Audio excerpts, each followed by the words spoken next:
അവനെ കറക്റ്റായിട്ട് സ്റ്റാൻഡിൽ പിടിച്ച ഡെയിലി വൈറ്റിൽ പൊറോട്ടയും ബീഫിന്റെ സ്കീമാണ്. അവസാനം ലാബ് അവന് റിസ്ക് മുഴുക്കണം നമുക്കെന്ന പ്ലാനാണ്. ആ പന്നിയുടെ മനസ്സിലെങ്കിൽ അതങ്ങ് പരപ്പനങ്ങാടി പള്ളിയിൽ പോയി പറഞ്ഞാൽ മതി. എന്റെ സായണ്ണ ഒരു തോപ്പും പടി പാലൂട്ടായി ഇവിടുന്ന് അങ്ങോട്ടും അവിടുന്ന് ഇങ്ങോട്ടും പോവാം. അവനൊരു ഉപകാരം നമുക്കൊരു പലഹാരം. ഫസ്റ്റിലൊരു കാര്യം പറഞ്ഞേക്കാം. അവസാനം ബോംബെയിലെ ജാഥയാണ് മറ്റോടത്ത് മറിച്ചവനാണെന്ന് പറഞ്ഞ് ജാഥ എടുക്കാൻ വന്നാലാണ് ഷാജിന് തനി കുണറിയാൻ പോണത്. ലൂക്ക 19:46 കർത്താവ് പറയുന്നു, എന്റെ ആലയം പ്രാർത്ഥനാലയം എന്ന് എഴുതപ്പെട്ടിരിക്കുന്നു, അത് പരിശുദ്ധ സ്ഥലമാകുന്നു. അതുപോലെ തന്നെയാണ് കുടികൊള്ളും. എന്നാ ചോദിച്ചു കർത്താവെ, ഇവൻ അച്ഛനായോ?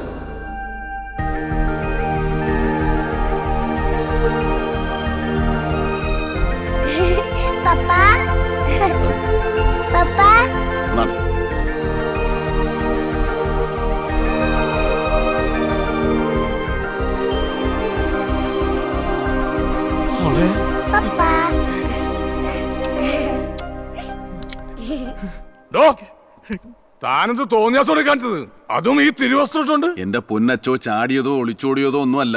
ദാണ്ട് ഇയാളെ എവിടം വരെ ഒന്ന് കൊണ്ടുവരാൻ പോയതാ. അതിന് ഇയാളാരാ? ഈ കൊച്ചിന്റെ അപ്പനാച്ചോ, മുടിഞ്ഞ മുടിയാ.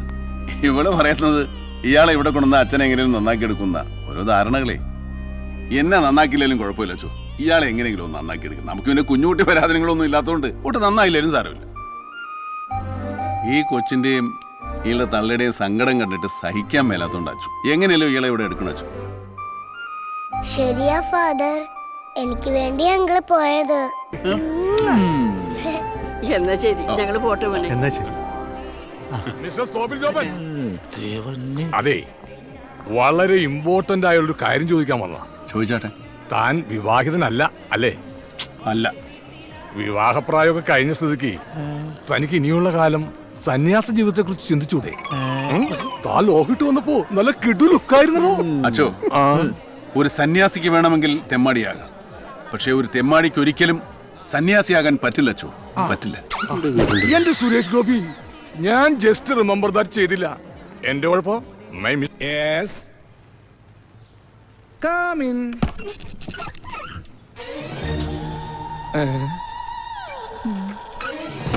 ആരാ? എന്താ?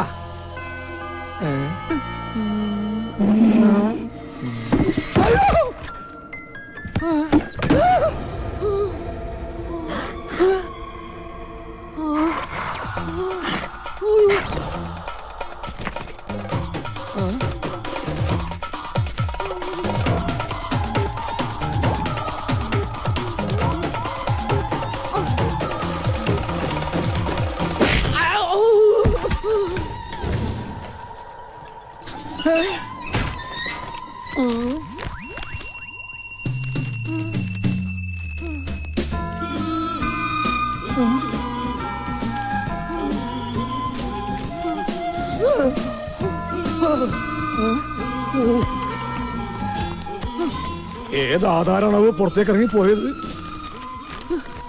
ദൈവമേ, മറഡോണയുടേതാ.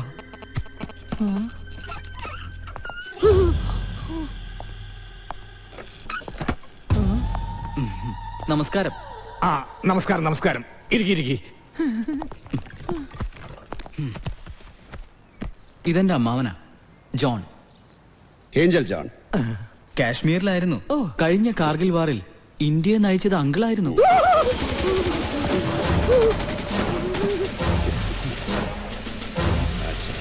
Thank you. 10,80,000 രൂപയുണ്ട്, ഒരു മാസത്തെ പലിശ ഉൾപ്പെടെ. ഡോക്യുമെന്റ്സ് എന്തോ? ആധാരം എവിടെയെന്ന് വിശ്വസിക്കുമെന്നറിയില്ല. ഞാൻ ഇവിടെ ഇങ്ങനെ ഇരിക്കായിരുന്നു. അതിപ്പോഴും താൻ അങ്ങനെ തന്നെ ഇരിക്കുകയല്ലേ? അതല്ല സാർ, കുറച്ച് നേരത്തെ ഞാൻ ഇങ്ങനെ ഇരിക്കുമ്പോ ഈ താക്കോലിങ്ങനെ പറന്ന് എന്ന് അലമാര തുറന്നു. ഉടനെ മറഡോണയുടെ ആധാരം അടങ്ങിയ കവർ സ്വയം പുറത്തേക്ക് ഇറങ്ങി ഒറ്റപ്പോക്ക്. എന്ത്? പുറത്തേക്ക് ഇറങ്ങിപ്പോയെന്നോ? അപ്പൊ ആധാരം നഷ്ടമായി? അല്ല, എന്നുറപ്പിക്കരുത്. സ്വയം ഇവിടുന്ന് ഇറങ്ങിപ്പോയത് കൊണ്ട് ഏത് സമയത്ത് തിരിച്ചു വരാം. ഈ ആധാരങ്ങളുടെ ഒക്കെ ഒരു കാര്യം.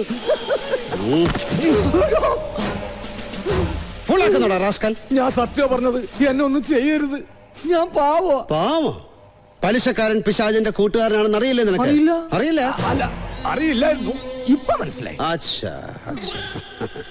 അപ്പൊ കാര്യങ്ങൾ എങ്ങനെയാ ഇനി? ഇവന്റെ ഈ പൈസ വേണോ തനിക്ക്? കിട്ടിയാൽ ഉപകാരമായിരുന്നു. അയ്യോ വേണ്ട വേണ്ട, ഒന്നും വേണ്ട. എനിക്ക് എന്റെ ജീവൻ മാത്രം മതി.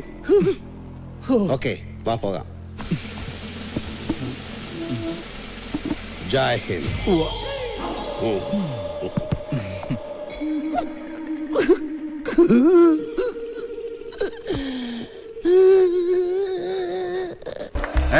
കണ്ടോ മഞ്ചസാരി?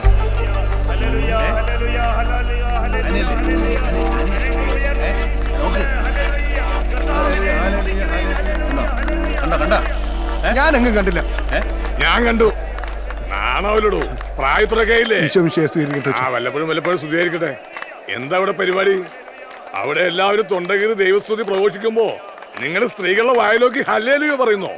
അച്ചോ, ഞങ്ങള് ആ ആന്തരിക നിർവൃതിയിൽ അങ്ങനെ നിന്നുപോയതാ. അതേച്ചോ, അല്ലാതെ അച്ഛൻ കരുന്ന പോലെ ഞങ്ങള് ആനയെ നോക്കിയൊന്നും അല്ല. ആനയോ? അതേച്ചോ, ആനി. പണ്ട് കുട്ടിക്കാലത്ത് ഏതോ ഒരു പള്ളിപ്പെരുന്നാളിലെ തിക്കിലും തിരക്കിലും പെട്ട് ഇവന് നഷ്ടപ്പെട്ടു പോയി ഇവന്റെ കുഞ്ഞനുജത്തി. പിന്നെ എവിടെ തിക്കും തിരക്കും കണ്ടാലും അവന്റെ പൊന്നനുജത്തി അന്വേഷിച്ച് നടക്കുമായിരുന്നു. അല്ലേ ചോപ്പ? മോനെ, എന്താ നിന്റെ പേര്? എൽദോ. ഇമാതിരി സോപ്പ് പെട്ടി കഥയായിട്ട് എന്റെ മുമ്പിൽ വന്നിട്ടുണ്ടെങ്കിൽ 5 ദിവസത്തെ ധ്യാനം 50 ദിവസമൊക്കെ ഞാൻ എന്നെ കൊണ്ട് കടുത്ത ധ്യാനമുറകൾ എടുപ്പിക്കരുത്.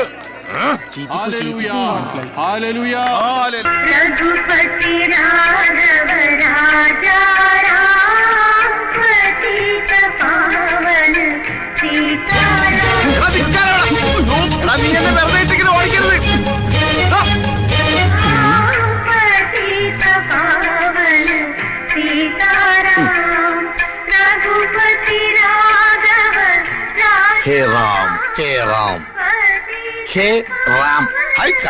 കയറി ഇരിക്കാനല്ലേ പറഞ്ഞത്? ഒരു നിമിഷം ഞാൻ മഹാത്മാവിനെ ഓർത്തു.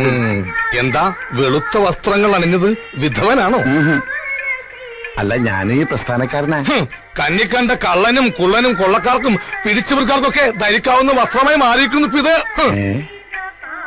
നിരാഹാരം എന്ന് എഴുതി വെച്ചിട്ട് ഇതെന്താ ചിക്കൻ ഫ്രൂട്ട്സ്? ഇത് നിരാഹാര സമരത്തിന്റെ മറ്റൊരു മുഖമാണ്, നിരന്തരാഹാര സമരം. ഇത്രയും റിസ്ക് എടുത്തിട്ടുള്ള ഈ സമരം എന്തിനാണാവോ? വിദേശ ബീജത്തെ ഒറ്റപ്പെടുത്തുക, നാടും കൊണ്ട് നാട് നന്നാക്കുക. എന്താണ് പറഞ്ഞത്? വിദേശ ബീജത്തെ ഒറ്റപ്പെടുത്തുക. വിദേശിയെ ഒറ്റപ്പെടുത്തണം? അതെ, ക്വിറ്റ് ഇന്ത്യ. ഈ വസ്ത്രം ധരിച്ച് ഈ പാട്ടും വെച്ച് പ്രതിപക്ഷത്തിനെ പോലെ നമ്മുടെ നേതാവിനെ ഒറ്റപ്പെടുത്താൻ നീ പറയുന്നതാ തെണ്ടി.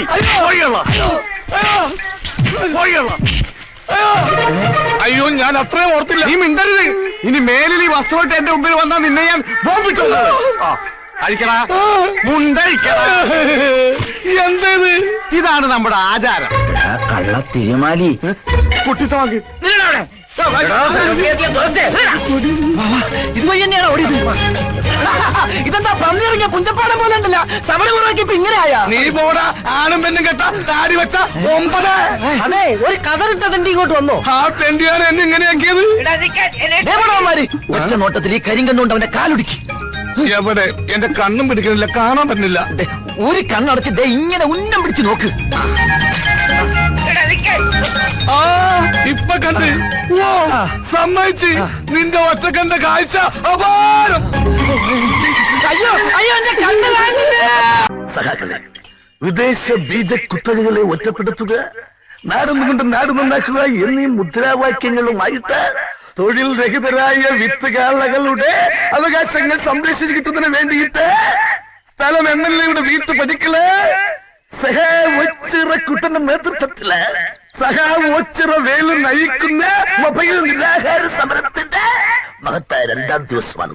പണ്ട് മഹാകവി പാടി വിദ്യായന്തിനു മർത്യനു വിത്തുകാളകൈവശമാവുകിൽ. പരമ്പര ഗതാഗത പ്രത്യുത്പാദന രംഗത്തിനെ അട്ടിമറിക്കാൻ പ്രത്യുത്പാദന രംഗത്ത് യാതൊരു പാരമ്പര്യവുമില്ലാത്ത ഒരു പീറ ചെറുക്കന് ഡോക്ടർ പട്ടം കൊടുത്ത് ഇങ്ങോട്ടേക്ക് അയച്ച വ്യവസ്ഥിതിയെ, ആ യാഥാസ്ഥിതിക വ്യവസ്ഥിതിയെ ഞാൻ ചോദ്യം ചെയ്യുകയാണ്. പ്രിയമുള്ളവരെ, ഇന്ന് മൃഗങ്ങളുടെ ബീജം മാത്രമാണ് വിദേശത്ത് നിന്ന് ഇറക്കുമതി ചെയ്യുന്നത്. എന്നാൽ നാളെ മനുഷ്യ ബീജവും ഇറക്കുമതി ചെയ്താൽ അല്ലെ പുരുഷന്മാരെ, നിങ്ങളുടെ അവസ്ഥ ഈ വിത്തുവാളേക്കാൾ ഭയാനകമായിരിക്കും. ഓർക്കുക വല്ലപ്പോഴും. ഓ, അവന്റെ ഒടുക്കത്തെ ഒരു മൊബൈൽ സമരം. വേറെ ഒരു സ്ഥലവും കണ്ടില്ല ഇവന്. അച്ചമ്മയെ സ്വാധീനിച്ച് എന്റെ മൊബൈൽ സമരം തകർക്കാനുള്ള പദ്ധതിയുമായിട്ടാണ് ആ കൊച്ചുതണ്ടി ഇങ്ങോട്ട് വന്നിരിക്കുന്നത്. ഭൂമിയെ കാണാനുള്ള എല്ലാ പ്ലാനിങ്ങും പൊളിയും. ഏതായാലും വെച്ച കാലം മുമ്പോട്ട് തന്നെ. അവന് മുമ്പ് ഞാൻ കാര്യം സാധിക്കും. ഇവനെന്തിനാ ഓടണേ? അച്ചമ്മേ,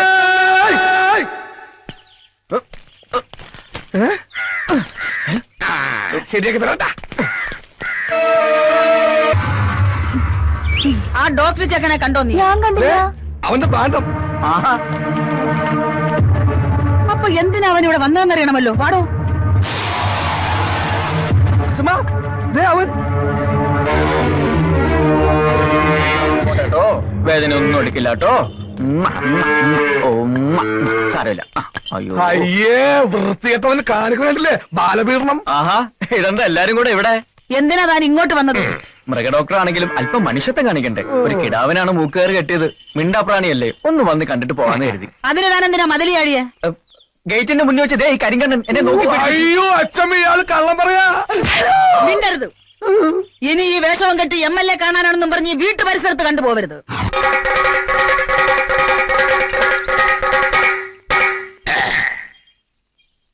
നാടൻ ബീജം തിളങ്ങുന്നു. Local seven shining.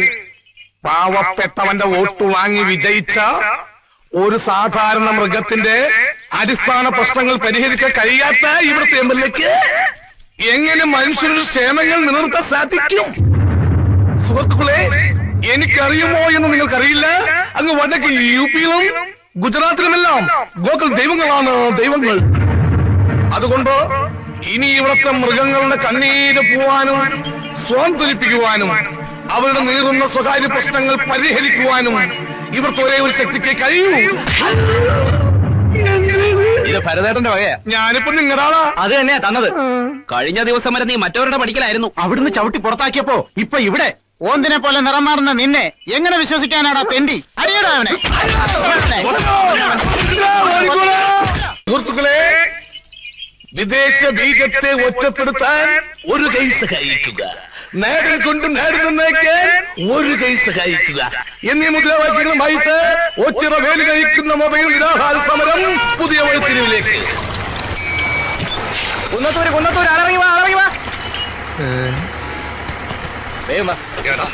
നീ വീണ്ടും വന്നല്ലേ?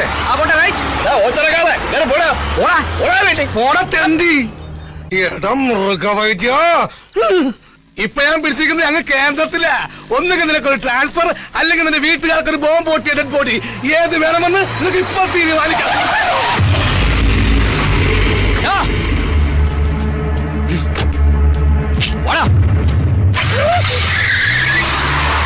ദൈവം തീരുമാനിച്ച് വീട്ടുകാർക്ക് ബോംബ് പൊട്ടിയ ഡെഡ് ബോഡി. പൊട്ടി, ബോംബ് പൊട്ടി. അരീന്ദ്രന്റെ കൈ കൊണ്ട് അവന്റെ കഥ തീർന്ന്.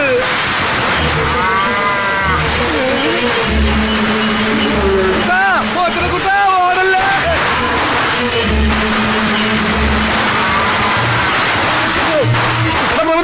ആരിക്കാല ഒന്ന് നിന്നേ. നിന്റെ വിത്തുകളെ കൊണ്ടെന്നെ കുത്തി കൊല്ലിക്കാനല്ലേ? അല്ല, ഈ നാട് ഞെട്ടിക്കുന്ന സത്യം പറയാനാ. നിന്റെ അമ്മണിക്കുട്ടിക്ക് ഏത് ടൈപ്പ് കുഞ്ഞുങ്ങളെന്നാ പറഞ്ഞത്? അമേരിക്ക, ചൈന, ജപ്പാൻ, പത്തനംതിട്ട, ഏതാ?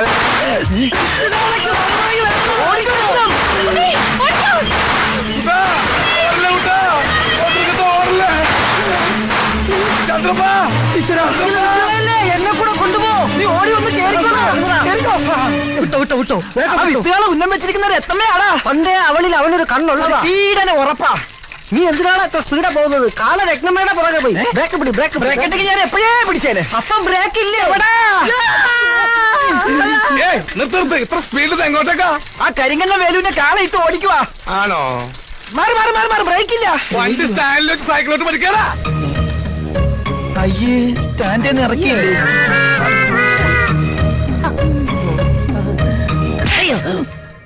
ഇത് നിന്റെ ഡോക്ടർക്ക് കരുതി വെച്ചിരുന്നതാ. അവനത് വാങ്ങാനുള്ള യോഗം ഉണ്ടായിരുന്നില്ല. ആ ഹരീന്ദ്രന്റെ കൈ കൊണ്ടവൻ ചത്ത്. ഇതെന്തിനാ? ഇത് നിനക്കുള്ളതാ. എനിക്കിട്ട് പാര വെച്ചിട്ട് ആ മൃഗവൈദ്യന്റെ കൂടെ ചേർന്നതിന് ഇനി വൈദ്യനില്ലാത്ത ആശുപത്രിയില്ലേ തവിട്ട് ഡോക്ടർ ഞാനാ ഞാൻ. ഓ ഇവന് കിട്ടിയിട്ടില്ലേ? മതിയാ.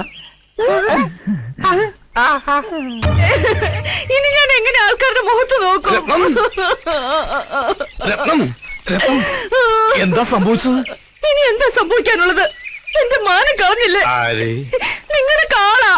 കാളയുടെ ഒരു യോഗ, കാളയോഗം. അവൻ ഉപദ്രവിച്ചു. ഇനി ഞാൻ എന്തിനു ജീവിക്കണം? ഇത്രയും കാലം കാത്തു സൂക്ഷിച്ച മാനം ഒരു നിമിഷം കൊണ്ട് പോയില്ലേ? അത് പിന്നെയും പോയാ? കണ്ടില്ലേ നാശം. ഇപ്പോഴും അവിടെ നിന്ന് ശൃംഖരിക്കുക. അമ്പട കള്ള കാര്യം ഒപ്പിച്ചല്ലേ? ഭാഗ്യവാൻ. അടുത്ത ജന്മമെങ്കിലും നീയായിട്ട് പിറന്നാ മതിയായിരുന്നു.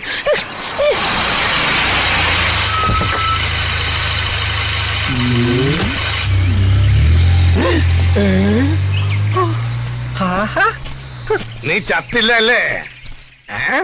സാറ് ചാവാത്ത സ്ഥിതിക്ക് നമ്മൾ അതും കൊണ്ട് നടക്കണോ? കൊടുത്തേക്ക് കൊടുത്തേക്ക്. എന്ത് നേരത്തെ നീ എനിക്ക് തന്നില്ലേ? അതാ എന്തത്? ഇവന് കൊടുത്തതാ. അതിനകത്തുള്ളേ പണ്ടേ ഇങ്ങനെ വാങ്ങിച്ചാ തിരിച്ചു കൊടുക്കത്തില്ല. വൃത്തികെട്ടവൻ. എന്താ ഇത്? ഞാനിപ്പൊ തിരിച്ചു കൊടുത്തു തുടങ്ങി. അവൻ ഇത്ര പെട്ടെന്ന് നന്നായ? ചേട്ടൻ പോയിട്ട് ചേച്ചിയായിട്ട് വേഗം വരാട്ടാ.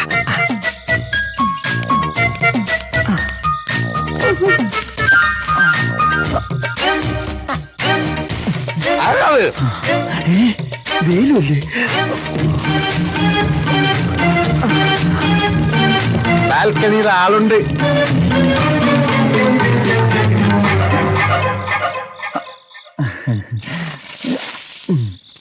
ഇതെന്താ ഇപ്പൊ അതിരാത്രിയിലെ തേന്മാവിൻ കൊമ്പത്ത്? അതെ, ചക്ക പഴുത്താന്ന് നോക്കാൻ വേണ്ടി കേറിയതാ. മാവിലല്ലേ? പിന്നെ പ്ലാറ്റ്ഫോം ടിക്കറ്റിൽ ഏതൊരു തെണ്ടി അകത്ത് കയറിയിരിക്ക. ഞാൻ ഈ ഹൈക്കമാൻഡിൽ കയറി ഒന്ന് നിരീക്ഷണം നടത്താന്ന് കരുതി. നീ എന്താ ഇവിടെ? ഞാൻ ചിട്ടി പിടിക്കാൻ വന്നതാ. തെയ്യം പ്രമാണിച്ചകത്ത് നറുക്കെടുപ്പ് നടക്കുക. ആണോ? ആ ഭാഗ്യവാൻ ആരാണോ?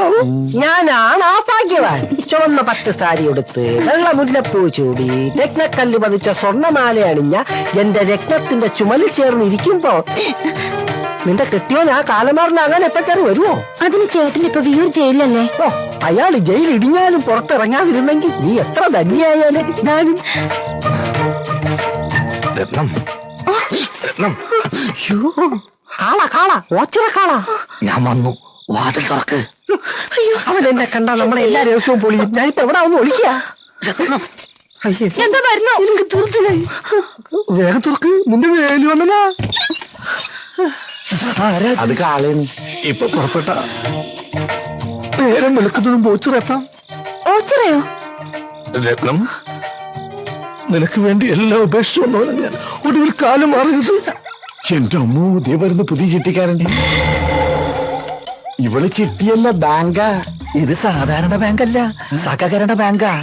3 പേരെ കൊന്നിട്ട് ജയിലിൽ പോയി തിരിച്ചു വരുന്നുള്ള ഭർത്താവ് പിടിച്ചിരുന്നു. ചേട്ടൻ ജയിലിൽ ചാടി. ചാടിയോ? നീയോ? മിണ്ടണ്ട, തർക്കം വേണ്ട. ഇപ്പൊ നമുക്ക് രക്ഷപ്പെടണം. എന്റെ ഈശ്വര, ചേട്ടന്റെ കണ്ണിപ്പെട്ട വെട്ടിക്കൊല്ലും. ഇതുകൊണ്ട് രക്ഷപ്പെട്ടോളൂ. അയാളെ കൊന്നിട്ടോ? അല്ല, പിന്നെ നിങ്ങൾ ഇയാളെ വെട്ടിക്കൊല്ലാൻ വന്നപ്പോ ഇങ്ങോട്ട് ഓടി കയറിയതാന്ന് ഞാൻ പറഞ്ഞോളാം.